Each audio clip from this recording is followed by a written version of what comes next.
Hello, welcome back. Thank you so much for being here. Today, I'm going to be sharing my top 10 favorite palettes of all time.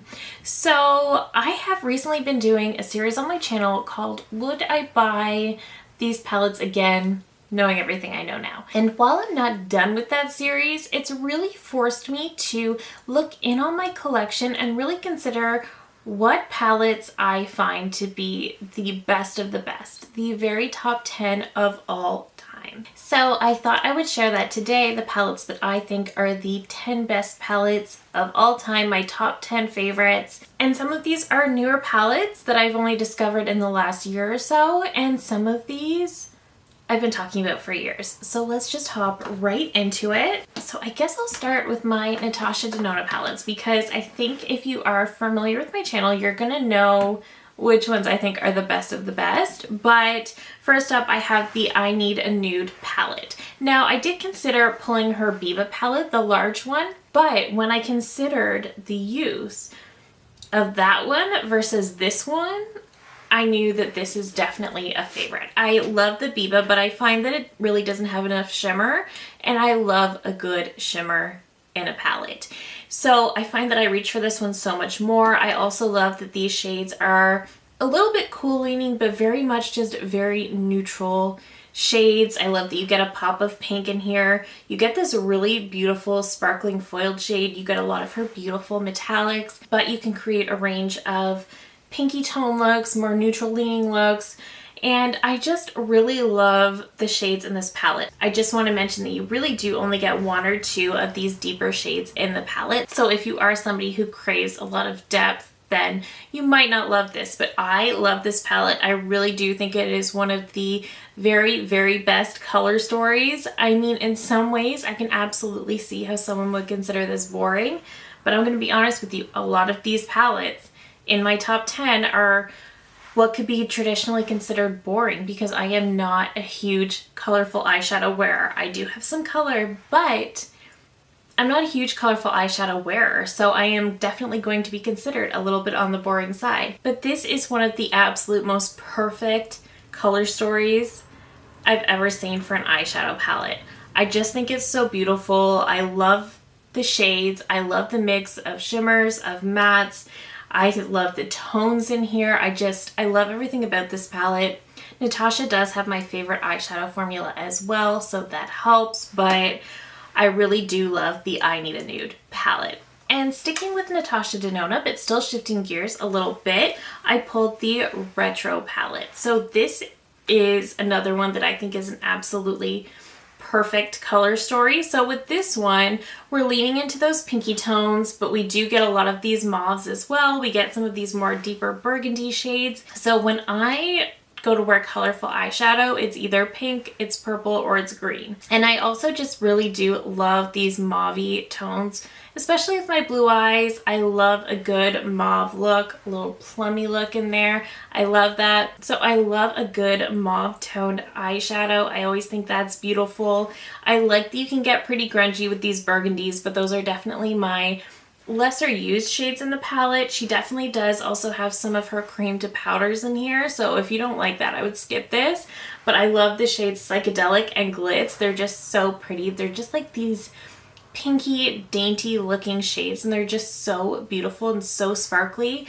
This palette is so beautiful if you are into those mauve tones, and I definitely am. So this is definitely my favorite mauve palette of all time, and because I do love a mauve color story, I really love this one. Another Natasha palette I have talked to death over the last few years is the Mini Biba. So I love this one so much because this one is definitely leaning into those peachy tones. Even these deeper browns have a slight peachiness to them, and this shimmer in the very center is so well loved. This is called Blaze Nude, and it is the most beautiful shimmer ever. It is my favorite shimmer shadow in my collection. There is just something about this nudie but slightly peach shimmer shadow that looks so beautiful on the lids. There's just nothing in my collection that compares to this. There are a ton of shimmers and shadows that I love in my collection, but no shadow really quite does for me what this does. I absolutely love this shimmer. So this palette actually is in my project pan because I am getting so close to hitting pan on that shimmer that I know I can do it because I reach for it so often. I just love this palette. And these peachy tones are just so incredibly flattering, especially on my skin tone. This was a palette that when it first came out, I was kind of lukewarm about it. I was just kind of like, it's fine. The looks always look similar, and that is very, very true, but it is also one of the most flattering, most easy to work with palettes in my collection, and I reach for it so much. It is easily my most used, which tells me that it is clearly one of my top 10 favorites, if not my very top favorite. The last Natasha palette in this ranking, I told you she has my favorite eyeshadow formula, so it only makes sense that 4 of these palettes are from Natasha, but this is the My Mini Dream palette.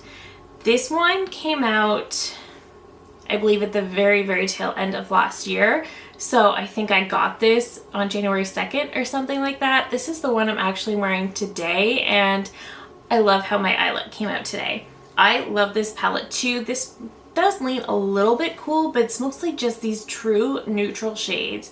They look so beautiful. I absolutely love this shimmer too. Not quite as much as Blaze Nude, but it's a close second. I really, really love it, and I think you can see I've only had this palette for, 6 months at this point, not even, and this palette is so well loved and used just because it's so easy. I don't always go this glam with my eye look, but with this palette, I just want to because it's so pretty and it's so easy. I put this one in the crease, this one on the outer corner, this one as a liner, this one all over the lid, and then this one to kind of tie it in. You don't need to use all 5 shades to get a really pretty look. I just do because I love this palette so much, but there's just something about this one. Of course, her formula is top notch, but the shades are just so pretty and flattering and just neutral and just perfect for anything. So I really, really, truly love this palette. Okay, I have one ABH palette in here, and that is actually the Norvina Volume 5 palette. I don't think she's come out with one of these large Norvina palettes since this one, but to me, this is easily the best one. And though I love a lot of the regular ABH palettes that aren't in this giant format, this one is the one that is special to me. So this is a pressed pigment palette. As you can see, this leans heavily into the purples, and I've had a lot of requests to do a multiple looks with this palette. I still plan to do so. It's just really a matter of finding the time to do so. I love this palette though. You can get some very, very wearable looks out of this, and that's part of why I want to do a multiple looks video, because I've had a lot of questions on how to do that. And you totally can. But you can also get some of these gorgeous, gorgeous purple looks out of this. Like I said, if I'm playing with color, it's probably pink, purple, or green, and that's where it ends for me. But this is just the best purple palette. I love that you get some pinks in here. You do get a silver up here. You get these golds that play beautifully with the purples. This palette is just so beautiful. The shades are so easy to work with. And purples are notoriously harder to formulate. I don't really think that's so much of an issue anymore. I think most brands have sort of figured it out, but these are just the best purples that I've ever tried. So I think they did such an incredible job with this palette. At first, I wasn't sure that I would like it. This palette's been out for a few years at this point, but I wasn't sure if I would love this, but it just kept calling to me, and I finally ordered it on Black Friday a few years ago, and I still love this one. It's obviously not one I reach for regularly just because I don't regularly reach for purples, but if ever I am looking to get into color, I'm wanting a purple look, I'm just wanting to explore a little bit, this is the palette I go to because it's just that good. Next is a palette from NARS, and this is their Summer Unrated palette. So this one is probably, well, this is my favorite NARS palette of all time. The best one I've ever tried. This one is from 2021 or 2022, but this palette is so good. So NARS gets a lot of flack for releasing the same color story over and over and over again, which is totally fair, they do, but this one is so good. The formula in here is what made me fall in love with NARS eyeshadows. The way the mattes are so silky and easy to blend, and they just blend and melt into each other. They do most of the blending for you the way they just meld together, so it's never an effort to create an eye look with the NARS palette, which I love so much. And also, this is a formula that is so friendly for textured lids, more mature lids. Just if you have anything on your lids that you just don't want to enhance, this is one of those formulas that isn't going to do that, and I love that so much. This palette does have a mix of mattes, some satins. You do get some of their smoother shimmers, and then you get some of their more chunkier glittery shades, and those ones definitely can be messy, but the regular shimmers, so beautiful. Everything in this palette, I love that you can lean into these golds a little bit. You can go pink. You could also just go very, very neutral. You have some purple options down here. I just think this palette is so good, and again, the formula in here is absolutely top tier. So I do think this is the best palette they've ever released. They've had a few good ones since as well. Again, very similar in color story, but what makes this one special, I think, is that you get a full 16 shades in this one. Every shade performs beautifully. They're all so stunning. They're easy to work with. You can create so many different looks, and I just think this is the very, very best one. Next, I have two Huda Beauty palettes, and one of them is my favorite colorful palette from my neutral loving heart. This is the Mercury Retrograde palette. So I spoke very highly about this one in my recent video on what I repurchased these Huda Beauty palettes. This one is unfortunately, I believe, discontinued, so you can't get this anymore, but I would repurchase this again. This is just such an incredible palette. You get these pinks, you get some purples, you get some blues that I even find beautiful, but then you get some of these more neutrally shades, you get some of these golds. Everything about this palette is so, so pretty. Like I said, I think people who love neutrals and browns, but maybe want to sort of step outside of the box, step outside the comfort zone just a little bit, have a little fun with it, but not feel too wildly uncomfortable. I think this is such a great palette for that. I love this one so much. And again, I always rave about Huda's textures because she comes out with some incredible, incredible textures. And in this palette, we have this shade here and this one, and these are kind of like these marbled looking shades in the pan. They're very foiled. I like to pick them up on a finger, warm it up between my fingers, and then apply to the lid, and you get this super beautiful intense sparkle. But when you do that little trick of warming them up between your fingers, it gives you that intense shine and sparkle without enhancing texture. So I really love that as well. This palette is just absolutely incredible. I love it so much. I have no idea why she discontinued it. The other Huda palette I pulled is her newest large palette. This is the Pretty Grunge palette. This is phenomenal. I honestly didn't think I would like this palette that much because it is deep and grungy and I'm very neutral and soft, but this one is just so good. Part of the reason it looks so intimidating, I think, is because of this fully black packaging. It makes everything else look a little more intimidating. You get these 6 shades down here, which are very neutral, wearable, everyday colors. You do get this middle section of 6 that are definitely deeper and grungy. You get some blacks, you get some purples, you get one of these foiled shades, which again is beautiful and kind of mimics whatever shade you have underneath. It's got flecks of pink, purple, green, silver in there, and it's just so interesting. If you put it over like a pink matte, it's going to enhance the pink a bit. If you go purple, same thing. It's just a very fascinating shade and it's so stunning. Then you have this silver and this purple silver. Definitely leaning into those grungy tones, but they're also surprisingly easy to wear. And then over here, you're getting into some pink and purple as well, but softer versions. And then you have this black eye gloss. This black eye gloss could have been something else. It's the only one I think in the palette that makes no sense to me. But these lighter pinks and purples really kind of set the tone for some of these more intense middle shades. And this palette is just so good.